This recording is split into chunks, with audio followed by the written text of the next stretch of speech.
영국의 역사학자 아놀드 토인비라고 하는 아주 20세기에 아주 큰 역사학자가 있는데, 이분은 그 역사 원리를 도전과 응전이다 하는 그 패러다임으로 역사를 기술을 합니다. 인류 문명을 이렇게 연구를 하면서 살펴보니까 도전이 없었던 문명은 일찍 망하더라는 겁니다. 도전이 있는데 그 도전에 대해서 대응하지 않는 문명도 망하더라는 겁니다. 잉카 문명, 그 다음에 마야 문명, 메소포타미아 문명, 이런 것들 예를 좀 들고 있습니다. 근데 도전에 적극적으로 반응했던 문명은 아주 위기를 슬기롭게 잘 극복하고 그 다음에는 반드시 더 찬란한 문명을 꽃피우더라 하는 것이죠. 우리나라 이조 시대도 보면은 청나라하고 명나라하고 사이에서 고려조는 명나라 쪽으로, 신흥 세력은 청나라 쪽으로 이렇게 하는데, 결국에는 이제 그 엄청난 싸움을 통해서 하게 되는데 결국에는 그걸 잘 이겨가지고 세종 때 꽃을 피웠다. 이제 그런 식으로까지 이제 설명이 가능하다는 것이죠. 이집트의 나일강은 땅은 좀 비옥한데 굉장히 그 범람이 심하기 때문에 매년 홍수가 아주 심합니다. 그러니까 홍수가 심하니까 그 제방을 쌓아야 되는데 이 제방 쌓는 게 보통 어려운 문제가 아니었고, 제방을 쌓으려고 하다 보니까 도르래의 원리가 이제 발견이 되었던 것입니다. 도르래의 원리가 발견되니까 피라미드가 만들어지는 거예요. 그리고 엄청난 건축물들이 만들어지게 되었다는 것이죠. 그러면서 그 거친 환경을 극복하기 위해서 그들은 수학이라든지 아주 천문학이라고 하는 아주 중요한 문명을 발전을 시키게 되었다는 겁니다. 그들은 나일강이라고 하는 범람에 대해서 그대로 방치했으면 그저 그런 민족이 되었을 텐데 이걸 잘 극복하면서 4대 문명 발상지 중에 하나가 되지 않았습니까? 사도행전에 보면은 바울 사도가 유럽을 건너가서 전도를 하는데 그리스의 꽃인 아테네에 가서 이제 복음을 전거를 합니다. 아테네 사람들은 뭐 새로운 것 있으면 막 기가 쏠깃한 그런 사람들인데요. 그래서 무슨 말인지 한번 나한테 얘기해봐라 그렇게 했는데, 바울이 예수님의 십자가와 부활을 증거하니까 이건 아니다 그러면서 배척을 합니다. 왜냐하면 헬라 사람들, 그 그리스 사람들은 굉장히 이성 중심이에요. 그리고 현세 중심의 지식 체계를 가지고 있습니다. 그런데 십자가 죽음을 이야기를 하고 그리고 부활했다, 이거는 이성적으로 말이 되지를 않는 것이죠. 그리고 뭐 내세가 어떻다 이렇게 말하니까 무슨 이런 게 다 있나 이러면서 거기서 그들이 바울을 배척을 합니다. 그러면서 아놀드 토인비가 뭐라고 하냐니까, 그리스가 그때 한 번 더 아테네가 기회가 있었는데 이 복음을 받아들이지 않는 바람에 그 문명의 축이 다른 데로 넘어갔다. 그렇게까지 설명을 합니다. 주님은 유대 사회의 그 돌발 변수 중에 돌발 변수였습니다. 왜냐하니까 지금까지 이런 유형의 인물을 그들이 접해본 적이 없습니다. 예수님은 인간의 몸을 입고 하나님의 아들이 오셨습니다. 그리고 그분의 능력과 말씀은 이 땅에 없는 것이고 하늘의 것이었습니다. 주님은 하나님의 아들로서 기적과 능력을 행하셨습니다. 그리고 어찌 감히 나를 영접하는 것이 영생의 유일한 길이다, all way, 그걸 감히 그들에게 선포하는 것입니다. 그리고 나를 믿으면 심지어 죽음까지 극복할 수가 있다. 세상에 이렇게 말할 수 있는 사람이 이 세상에 어디에 있습니까? 그리고 너희들이 그렇게 존경하고 있는 믿음의 조상 아브라함 좋다. 너희들에게 그렇게 많이 왔던 그 선지자들 좋다. 나는 그들보다 훨씬 더 크신 분이다. 그렇게 이야기를 하는 겁니다. 완전히 미친 거 아니에요, 이거? 근데 이것은 유대 사회에서 어마어마한 도전이었습니다. 응전을 해야죠. 도전이 왔으니까. 근데 유대 사람들은 진리 앞에 고민하고 그 문제를 가지고 확인하고 이렇게 해서 성경을 가지고 이걸 이렇게 고민하고 정직하게 자기 자신을 내어놓고 이렇게 하면 답이 딱 나오거든요. 맞아, 이분은 하나님의 아들이시고 아브라함이 예언했던 그분이시고 선지자들이 그렇게 고대했던 그 메시아다. 그러면 당연히 이분을 영접하자. 그러면 문명의 축, 모든 은혜의 축은 그들에게로 그대로 유지가 되었다는 것을 알 수가 있습니다. 근데 그들은 하나도 손해보기 싫었어요. 그들은 자랑거리들, 막 조상 자랑, 뭐 온갖 자랑이 많은데 그거 붙들려고 하다가 그냥 그들고 종교를 이용해서 얼마나 그들이 기득권을 누렸는지 몰라요. 그거 포기 못해가지고 은혜에서 그대로 밀려나게 되는데 여기서 끝나는 것입니다. 여러분, 한 인생의 문제들, 한 인류의 그 기회들은요 많이 오는 게 아닙니다. 딱 도전이 와서 중요한 기로가 있는데 그때 어떻게 반응하냐에 따라서 100년이 딱 여기서 결정이 난다는 것을 말씀하고 있는 것입니다. 오늘 우리 이 시대, 지금 우리나라 굉장히 중요한 시점에 있습니다. 우리 이 세대가 어떤 선택을 하고 이 도전에 대해서 어떻게 반응하고 이것은 앞으로 100년을 좌우하는 그런 문제다 하는 것을 생각하게 될 때 오늘 우리 이 시점에서 무엇을 기도해야 되고 무엇을 고민해야 될 것인가 하는 것은 대단히 중요한 문제라고 우리에게 말씀하고 있고 도전하고 있는 것입니다. 여러분, 우리 인생에도 얼마나 많은 예기치 않은 일들이 생깁니까? 병이 걸리기도 하고 사랑하는 사람들을 먼저 보내야 되는 거예요. 여러분, 같이 한 몸이 되는데 떨어져 보내는 것은 이것은 고통 중에 고통이고 스트레스 중에 스트레스인 것이죠. 자녀들이 그 불행 앞에 우리가 할 수 있는 것이 뭐가 있습니까? 그때 한계를 느끼게 된다는 것이죠. 내가 그렇게 열심히 노력하고 내가 그렇게 몸부림쳤고 이거하고 나와 아무리 상관이 없구나. 인생이라고는 이것으로 결정이 나는 게 아니구나. 내 뜻대로 되는 게 하나도 없구나. 우리가 할 수 있는 영역이 너무너무 제한되어 있다는 것을 뼈저리게 깨닫는 것입니다. 그때 어떻게 합니까? 그렇다면 좋다. 나의 인생을 붙들어줄 수 있는 어떤 존재가 있느냐? 질문하는 것이 당연한 것이죠. 저 위에 계신 하나님을 봐라. 나를 위해서 이 땅에 오셔서 내 문제를 해결해 주신 하나님의 아들 예수를 바라봐라. 그분 앞에 나가서 울고 불고 질문하고 성경으로 나가고 다 풀린다는 거예요. 전부 다 풀어낸다는 것입니다. 그래서 우리의 모든 불행들이 한순간에 축복 변수로 변하게 되면서 시리와 좌절에 빠져 있을지라도 그때부터는 정말 지금까지 살아내지 못했던 어마어마한 정말 축복의 득은으로 우리가 인생을 살 수 있다. 이런 위대한 말씀을 지금 우리에게 하고 있는 것입니다. 그래서 오늘 우리 이 시간 그냥 드리는 예배구나 그렇게 하지 마시기 바랍니다. 정말 우리가 이 말씀에 대해서 도전을 받아야 되고 나에게 주어진 이 수많은 불행들, 나에게 주어진 이 도전들을 어떻게 믿음으로 반응해야 될 것인가 하는 것이 내뿐만 아니고 나의 후손들에게 축복이냐 불행이냐 하는 것을 결정한다는 것을 이 시간 고백하는 저희들 되기를 축원드립니다. 첫 번째는 유대인들은 예수님을 미쳤다고 하면서 거부를 했습니다. 유대인들은 전 사람들을 두 부류로 나눕니다. 순수 아브라함 혈통 그리고 비아브라함 혈통. 자기들 입장에서 그 인류를 두 부류로 합니다. 우리는 이제 예수 믿는 사람, 예수 안 믿는 사람 이렇게 하는데 그들은 그렇잖아요. 아브라함 아닌. 아브라함이 굉장히 중요한 거예요. 이 사람들은. 아브라함이 중요하다고 하는 것은 뭐냐니까 혈통이 중요하다는 겁니다. 우리가 예수가 중요하다고 하는 것은 믿음이 중요한 거예요. 예수를 믿느냐 믿지 않느냐. 아브라함이 중요하다고 하는 것은 아브라함의 혈통이냐 아니냐. 혈통이 굉장히 중요한 것입니다. 실제로 왜 이들이 아브라함 후손이라고 하는 혈통을 중요시했냐 하니까 그건 다 근거가 있고 이유가 있는 것입니다. 하나님께서는 그 많은 사람 중에 아브라함을 택해가지고 그를 축복의 자녀로 삼으셨고 믿음의 조상으로 삼으셔가지고 아브라함뿐만 아니라 그 후손들의 복이란 복은 다 주었어요.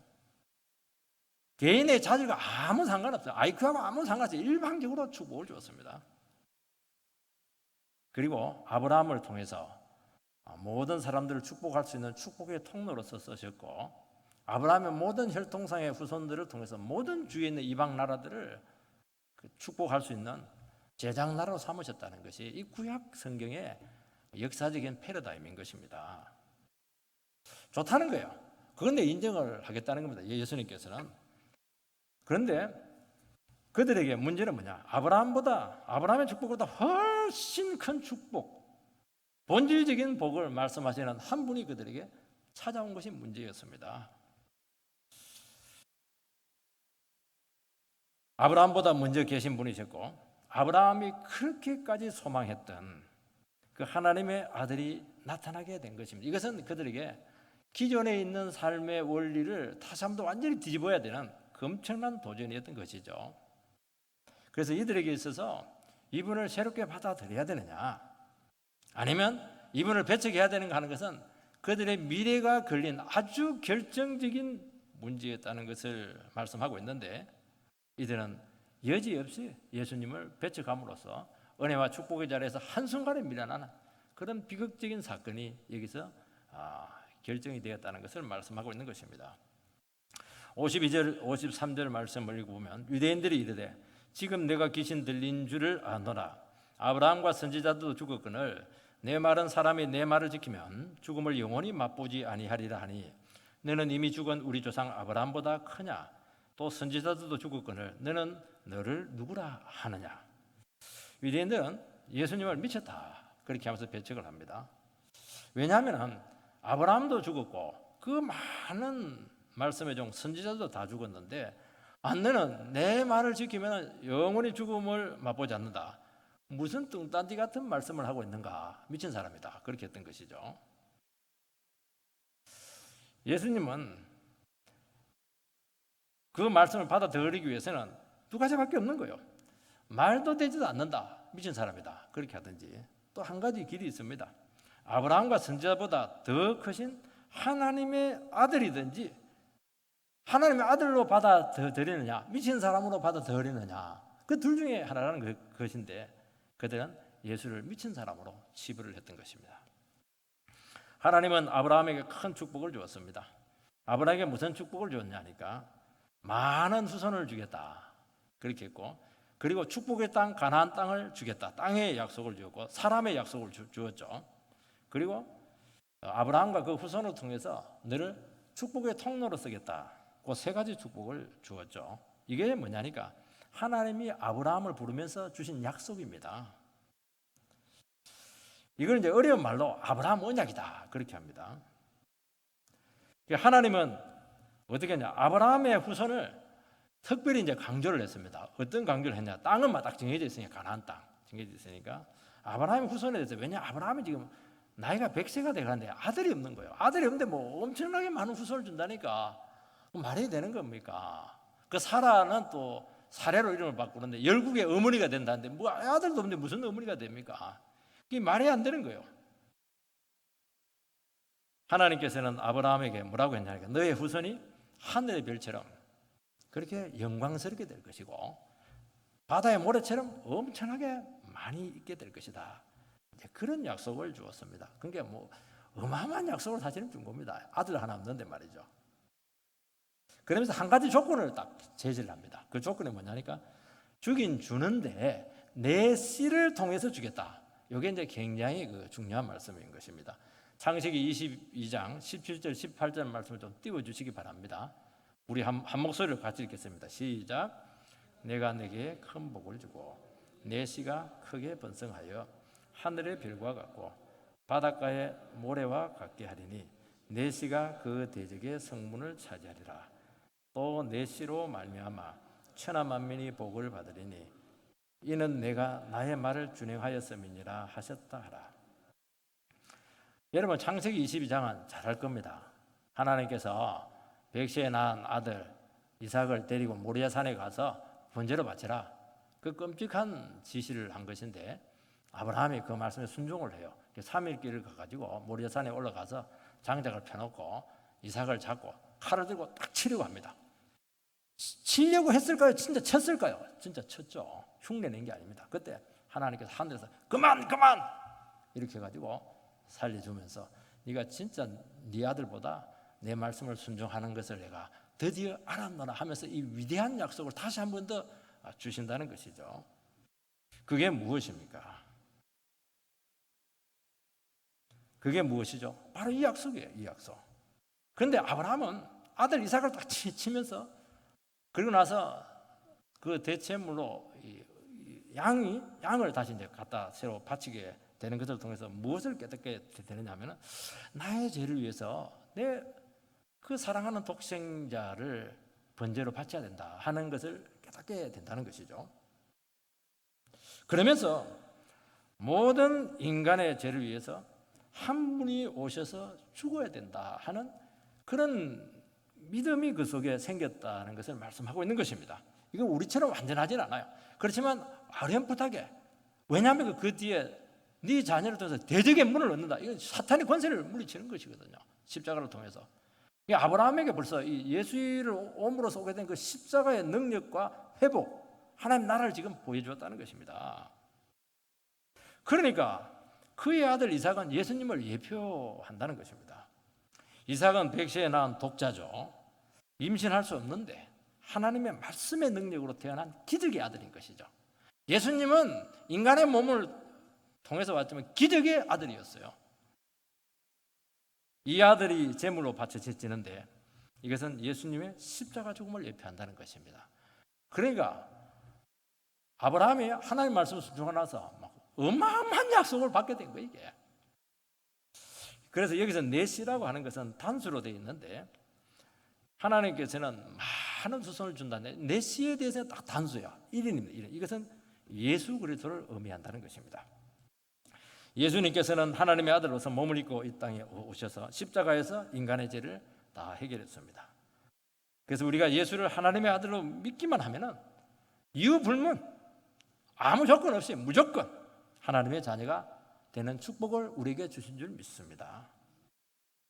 그래서 여기서 말하는 아브라함의 후손이라고 하는 것은 혈통상의 아브라함의 후손이 아니고 예수를 믿는 성령 받은 믿음의 사람들이라는 것입니다. 예수님은 유대인들에게 하나님의 진짜 비밀은 뭐냐? 예수를 믿는 사람이다. 그렇게 그들에게 도전을 했던 것입니다. 단순히 아브라함의 혈통을 위해서 구원받는 것이 아니고 아브라함과 후손이라고 하면 좋다. 너희들 아브라함이 얼마나 믿음이 좋았냐? 아브라함 같은 믿음이라도 있으면 너희들과 하나님의 자녀 삼아주겠다는 것입니다.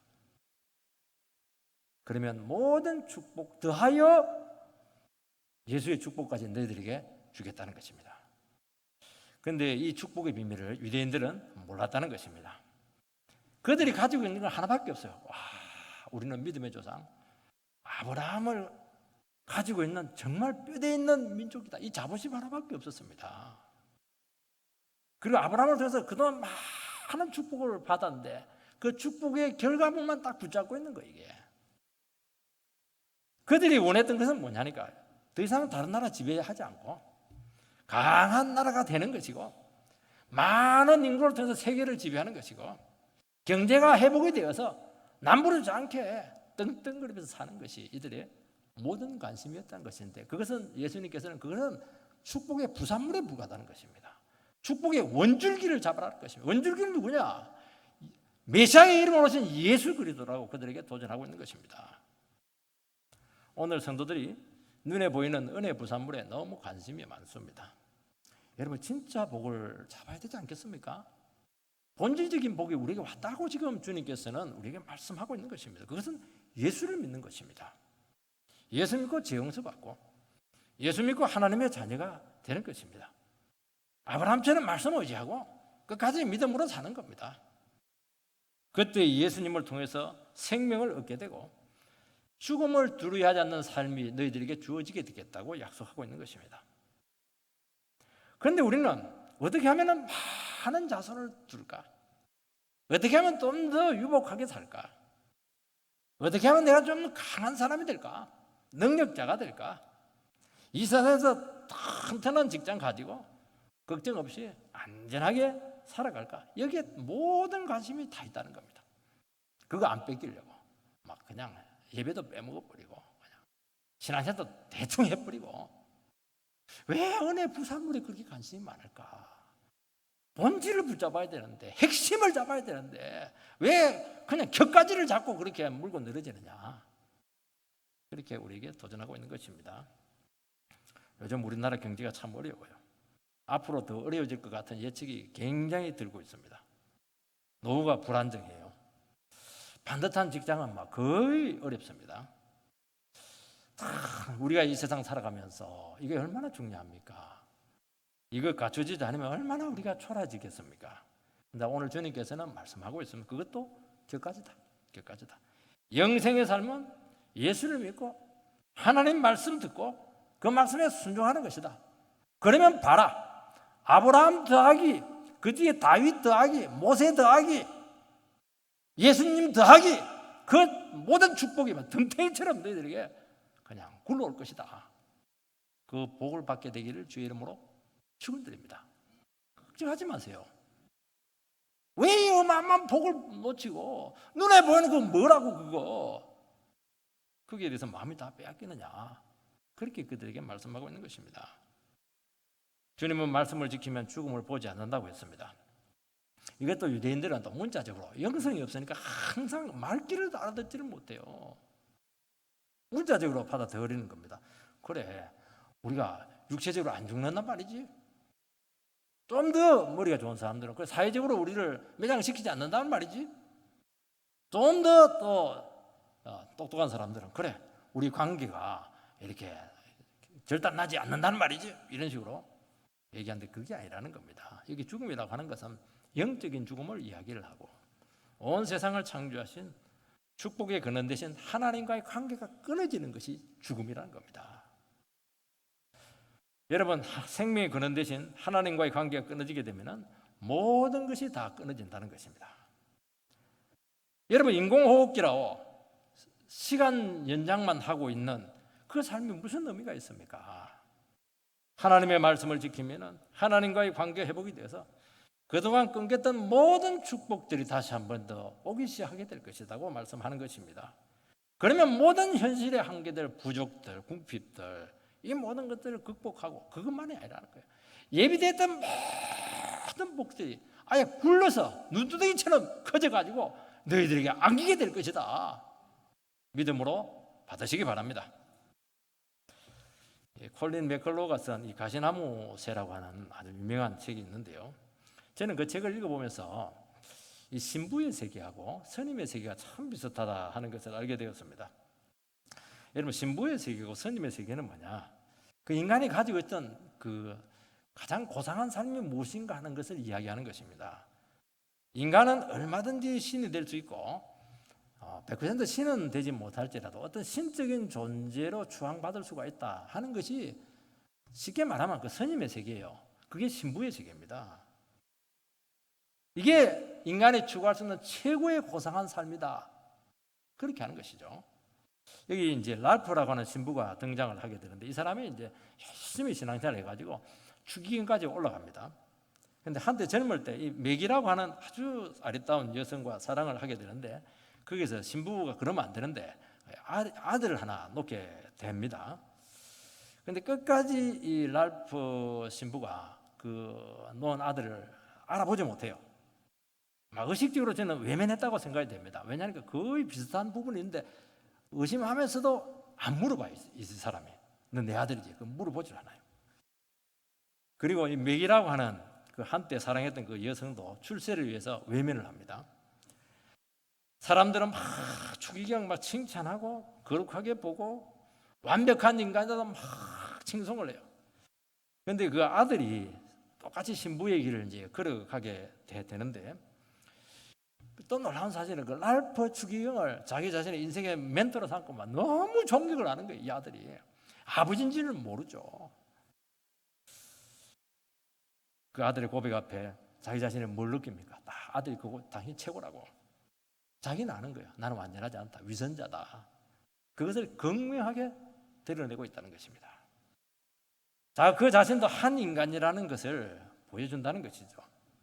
여러분, 세상에서 추앙받는 인간은 인간이면서 감히 신처럼 되기 위해서 몸부림을 치지만은 결국에는 비참하게 추락하고 만다. 이것이 우리 역사가 가르쳐주고 있는 인간관이라는 것입니다. 여러분, 실패할 겁니다. 추앙받고 존귀함받고 위대해지고 한순간에 떨어지게 될 겁니다. 그렇게 안 되게 돼 있는 거예요. 죄를 가진 인간은 절대로 자기 힘으로 그렇게 될 수가 없다는 것을 성경은 누누이 말씀하고 있는 것입니다. 왜냐하면 그 삶에는 생명이 없습니다. 그 삶에는 능력이 나타나지 않아요. 순수성을 지킬 수가 없는 거예요, 이게. 대신 양심의 고통은 괴로워지고 위선적인 속임수만 들어차게 되고 인간의 고상해지고 하는 그 무시무시한 탐욕을 캐치를 해내지 못한다. 이거 다 탐욕이고. 왜 정직하지 못해요? 그건 내 아들이라고 왜 얘기를 못해요? 나 죄인이라고 그 얘기를 해야죠. 그게 정직한 것이고 위대한 것이죠.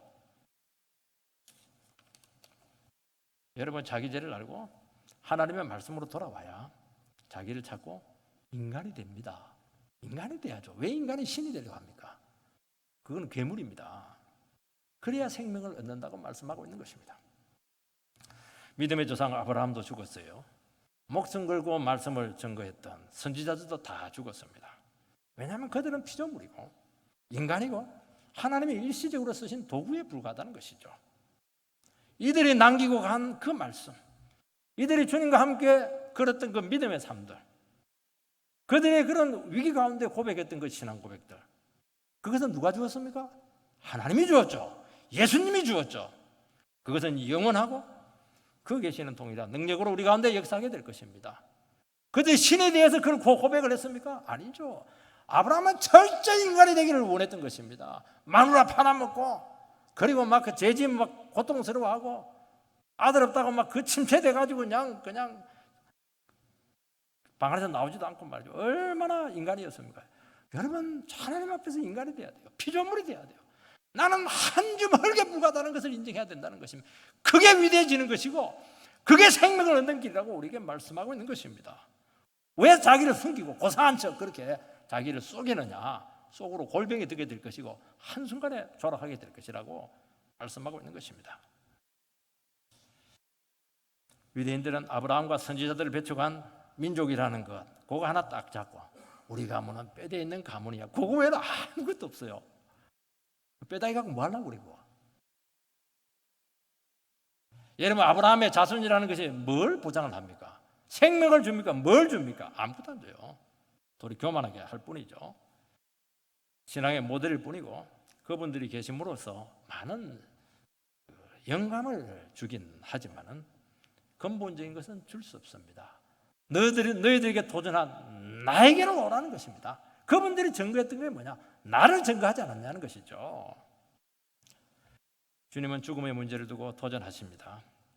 내 말을 지키면 죽음을 맛보지 않는다고 말씀하셨습니다. 이것은 육체적인 죽음만이 아니고 죽음이 가져오는 모든 단절들, 소외감들, 질병들, 사고들, 두려움들, 심판에 대한 공포에서 너희들은 노연하게 될 것이라고 말씀하고 있습니다. 지금 이곳에서 하나님 나라의 축복을 누리게 하신다는 것입니다. 우리는 살아가면서 삶과 죽음의 경계에 놓일 때가 있습니다. 한 발짝만 뛰면 죽음이에요. 그냥 이게 죽음이 멀지 않아요. 이때 우리 인생은 결판이 나는 것입니다. 이때 죽음으로 가느냐, 생명으로 다시 점프하느냐 하는 것은 우리 인생의 승패를 좌우하는 결정적인 순간이라는 것을 알 수가 있습니다. 그때 우리를 보장해 줄 수 있는 게 뭡니까? 뭘 가지고 여러분들은 거기서 생명으로 올 수 있겠습니까? 죽음의 문제가 해결되지 않으면 여러분은 반드시 이 절망의 나락으로 떨어질 수밖에 없을 것입니다. 예수 믿고 죽음을 극복한 이 사람들만이 영원히 위기를 극복하고 축복의 삶으로, 승리의 삶으로 여러분들을 인도하게 될 것입니다. 여러분, 눈에 보이는 세상 것에 어떻게 우리가 집착하지 않을 수가 있습니까? 죽음을 극복한 사람은 집착하지 않아요. 잘 누리죠. 잘 쓰죠. 죽음은 세상의 한계를 극명하게 보여주는 실제 현실입니다. 주님은 바로 이 죽음의 문제를 극복해서 너희들을 영원한 생명의 세대로 초청하겠다. 그 초청에 믿음으로 반응하시는 모두가 되기를 축원드립니다. 두 번째는 아브라함보다 크신 분이라는 것이죠. 죽음이 모든 복의 한계인데 주님이 축복을 극복할 수 있다고 했을 때 유대인들은 주님의 존재에 대해서 질문합니다. 그렇다면 너는 누구냐? 이것은 모든 인간들이 던져야 될 질문인 것입니다. 이분이 하나님의 아들심을 어떻게 믿고 받아들였냐 하는 그 숙제가 그들에게 주어지게 되었다는 것입니다. 54절 말씀을 보면 예수께서 대답하시되 내가 네게 영광을 돌리면 내 영광이 아무것도 아니거니와 네게 영광을 돌리시는 이는 내 아버지시니 곧 너희가 너희 하나님이라 칭하시는 그이시라. 예수님은 스스로 영광을 취하지 않는다고 말씀하셨습니다. 어떤 사람들은 내가 참 대단하다고 하면서 자화자찬해요. 자기 자랑입니다. 여러분 위대한 인간이 참 당신 참 대단한 사람이라고 하면은 어느 정도 그게 받아들여질 수가 있습니다. 그런데 주님은 아버지께서 자기 자신의 영광을 돌린다, 이 말씀을 그들에게 하셨습니다. 이거는 유대인들을 미치게 하는 겁니다. 하나님 아버지께서 예수님께 영광을 돌린다고 한다면 하나님과 동격이든지 하나님보다 더 위대한 존재라는 것을 말씀하고 있는 것입니다. 하나님께서는 예수님께서 이 땅에 사실 때 직접 육성으로 하늘에서 한 서너 번에 걸쳐서 아들에게 영광을 돌렸습니다. 너는 내 사랑하는 아들이요 내 기뻐하는 자라. 아주 고비의 순간 때마다 주님께서는 아들에게 영광을 돌렸습니다. 그리고 예수께서 십자가에 죽으시고 부활하셨을 때 하나님께서는 예수야말로 하나님의 아들이다, 예수의 말이 진리다 하는 것을 공개적으로 온 인류에게 선포했습니다. 그게 뭐냐니까 아버지께서 아들에게 영광을 돌리시는 방식이었던 것입니다. 여러분, 예수님은 이 땅에 오셨을 때 영광이 나타나지 않았어요. 왜냐하면 육신의 영광을 쌓아버렸던 것이죠. 알 수가 없었어요. 그렇지만은 알 수 있는 사람은 다 알았습니다. 그분과 만나서 이야기해보고 교제해보고 살아보면 이분은 하나님의 아들일 수밖에 없다는 것을 어느 누구든지 부인할 수가 없었던 것이죠. 은혜와 진리가 충만했던 것입니다.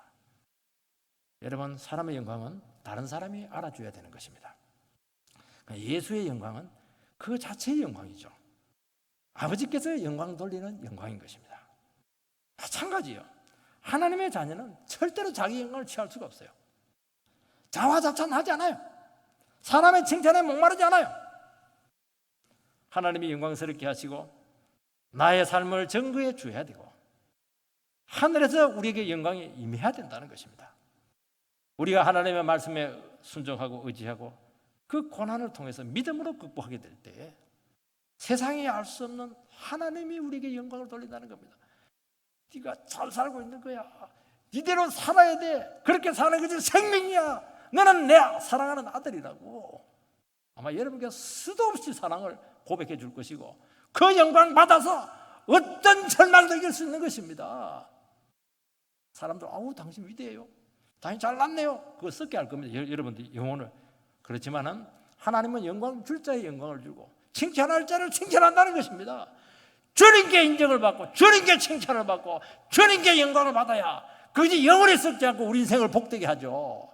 왜 사람에게 그렇게 목말라고 그렇게 합니까? 여러분, 세상에서 자기 영광 취하고 세상 영광 취하면 두고 보시기 바랍니다. 비참하고 초라해지게 될 것입니다. 그게 세상에 썩어질 영광이라는 것이죠. 55절 말씀을 읽어보면 너희는 그를 알지 못하되 나는 아노니 만일 내가 알지 못한다 하면 나도 너희같이 거짓말쟁이가 되리라. 나는 그를 알고 또 그의 말씀을 지켰노라. 유대인들은 하나님을 누구보다 잘 안다고 생각했습니다.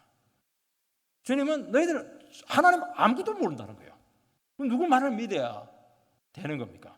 그러면서 아주 논리를 좀 쓰십니다. 예수님께서 만약 내가 아버지를 모른다면은 그들이 하나님을 안다고 한 것처럼 내가 거짓말쟁이가 된다. 말이 몇 번 꼬이니까 헷갈리죠.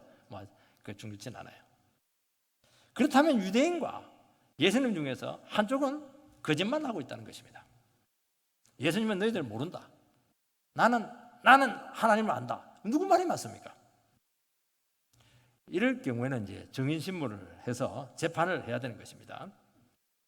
그런데 주님께서는 그렇게 하지 않고 그 참 거짓을 분별하는 기준을 그들에게 제시를 하게 돼야 되는데 아버지의 말씀을 누가 지켰느냐 하는 것을 한번 보자는 것입니다. 그러면서 나는 그를 알고 또 그의 말씀을 지킨다. 그러니까 하나님을 알고 하나님을 아는 사람은 반드시 하나님의 말씀을 지킨다는 것입니다. 이게 증거입니다. 그것이 하나님을 아는 증거라는 것입니다. 여러분, 하나님을 아는 것과 하나님의 말씀을 지키는 것은 하나입니다. 하나님의 말씀 안 지키고 하나님 안다. 그거 전부 다 가짜입니다. 어떻게 그럴 수 있어요? 하나님을 아는데 하나님의 말씀을 안 지킬 수 있습니까? 불가능하다는 것이죠. 너희들은 하나님을 모르기 때문에 인격적으로 하나님을 만나지 못했기 때문에 절대로 말씀을 못 지킨다는 겁니다. 말씀 못 지키니까 자랑만 잔뜩 지고 있는 것입니다. 문자적으로 지키든지 내 생각대로 판단해서 지키든지 지식적인 도덕적인 교훈 정도로 그렇게 치부해서 지키려고 애는 쓰긴 쓰는데 그거는 지키는 게 아니라는 거예요. 그거는 가짜 순종입니다. 하나님과 아무 상관없어요. 그 증거가 뭡니까? 너희들 속에 무슨 생명이 있어갔냐?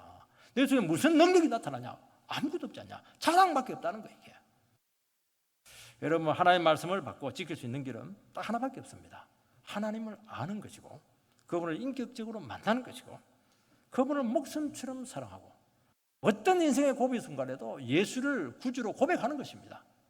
그것만이 우리가 하나님을 아는 것이고 축복의 길이라고 말씀하고 있는 것입니다. 여러분, 종교행위 안 돼요. 자기 열심히 안 됩니다. 그분을 알고 순종할 때 능력과 생명과 은혜가 나타나게 된다는 것입니다. 말씀은 공부한다고 알 수 없어요. 그 전에 주님을 만나야 되고 그분과 하나가 되어야 된다는 것입니다. 그러면 주님께서 말씀을 직접 가르쳐 주시고 깨닫게 해주신다고 말씀하고 있는 것입니다. 여러분, 우리가 하나님 말씀을 누구한테 배웁니까? 저도 저에게 말씀을 가르쳐준 멘토가 있어요. 제가 그 사람 말 듣고 내 인생을 걸 만한 그 말씀을 배웠겠습니까? 아니죠. 그 사람들 말하지만은 성령님께서 믿게 한 거예요. 왜 아멘을 합니까? 제가 여러분들에게 좋은 말을 했기 때문에 여러분들이 아멘 합니까? 여러분들이 얼마나 똑똑한데요. 왜 내 말을 더 들었습니까? 내보다 학벌이 얼마나 좋습니까? IQ도 뛰어나고. 왜 내 말을 듣습니까? 아니죠. 하나님께 믿게 하기 때문에 믿는 것이죠. 왜요? 내가 주님이 필요하기 때문이죠. 주님이 나의 구주가 되시기 때문에 주님께서 그 마음을 열어가지고 깨닫게 한다는 겁니다. 이 어려운 말씀을 깨닫게 하신다는 것이죠. 그래서 영혼을 살리는 것은 인격적인 지식이요, 하늘에서 직접 들은 말씀이라는 것입니다.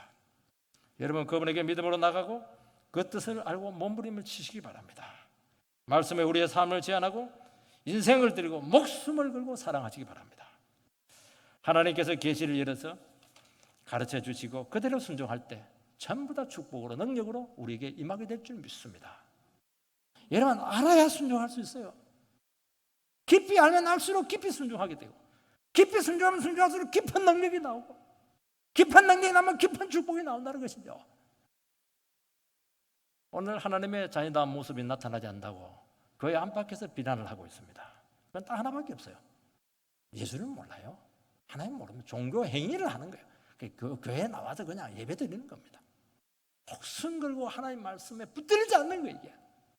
자기 제 문제를 가지고 처절하게 싸우지 않는 거예요. 이게. 비상적인 것이죠. 그거 갖고는 절대로 하늘문을 열 수 없습니다. 여러분, 하나님 말씀은 생명이죠. 생명을 얻으려면 내 생명 바쳐야 됩니다. 딱 죽어버려야 돼요. 하나님 말씀 붙잡고 죽어버리면 하늘문이 열릴 겁니다. 나도 살고 다 가지고 천국까지 가지려고 하고 욕심이 너무 많아요. 예수 믿는 사람들이. 아무것도 안 열릴 겁니다. 그분을 알면 알수록 자유로워지고 삶의 확신이 오게 될 것이고 그대로 이루어질 줄 믿습니다. 56절에 보면 너희 조상 아브라함은 나의 때 볼 것을 즐거워하다가 보고 기뻐하였느니라. 유대인들은 아브라함과 예수님을 비교하고 있습니다. 아브라함이 예수님의 존재를 파악하는 기준이 되었습니다. 주님은 아브라함이 실제로 고대한 것은 하나님의 아들이 메시아로 오는 것이라는 것이죠. 하나님께서는 아브라함에게 세 가지 복을 주었다고 했습니다. 땅의 복을 주었고 자손의 복을 주었고 축복의 통로로 쓰이는 제장의 축복을 주었습니다. 그 아브라함의 자손이라고 하는 것은 혈통적인 유대인이 아니고 예수를 믿는 신앙의 후손이라고 말씀하고 있습니다. 그래서 아브라함의 혈통의 후손 중에서 한 씨를 준다고 했는데 이 씨가 예수 그리스도다, 그렇게 갈라디아서 말씀하고 있는 것입니다.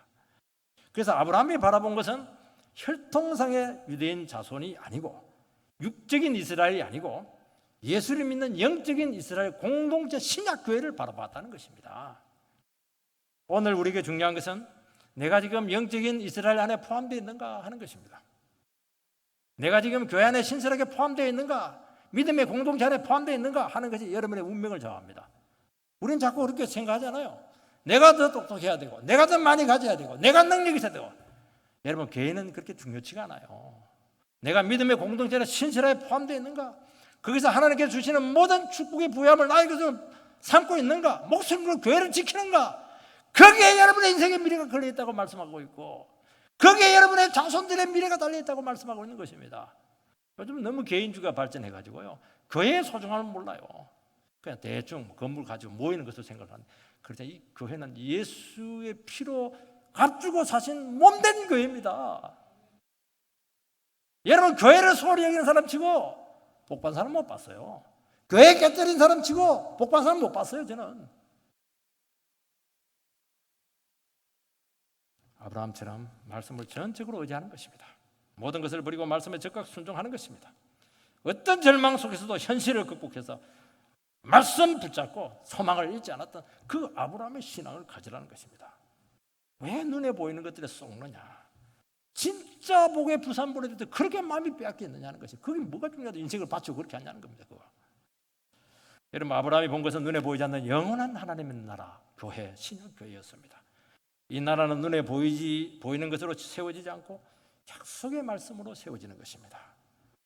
여러분, 눈에 보이는 것으로 세워지려고 하는 순간 반드시 무너지게 될 것입니다. 칼로 세우려고 했던 열심당원들, 로마에서 처절하게 그들은 몰살을 당했던 것입니다.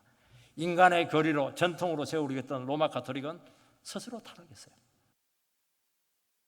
폭력과 이데올로기로 유토피아를 세우려고 했던 공산주의는 스스로의 모순으로 한 세기를 넘기지 못하고 자멸했습니다. 오늘 개신교도 여기서 온전하지 못해요. 오늘 개신교는 인간의 열심으로 막 세우려고 하고 눈에 보이는 건물을 막 붙잡고 조직을 막 가지고 세우고 인간 프로그램을 갖고 막 교회를 잡아 돌리고 하시기 바랍니다. 지금 곳곳에서 막 뚝이 터지듯이 무너지고 있습니다. 지금 소리가 막 들려 두두둑 두두둑 하면서 교회가 무너지고 있는 겁니다. 왜 그래요? 믿음으로 안 세운 겁니다. 말씀으로 안 세우고 성령으로 안 세운 거예요. 빨리 부흥해가지고 현재적인 그 부산을 얻으려고 그렇게 인간적인 노력을 기울인 것입니다. 말씀으로 하는 건 아니에요. 가짜입니다. 그저보다.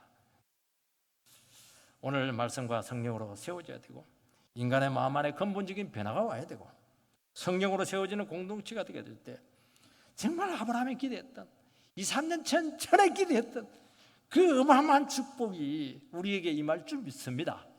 그런 은혜 가운데 서게 되기를 주의 이름으로 축원드립니다.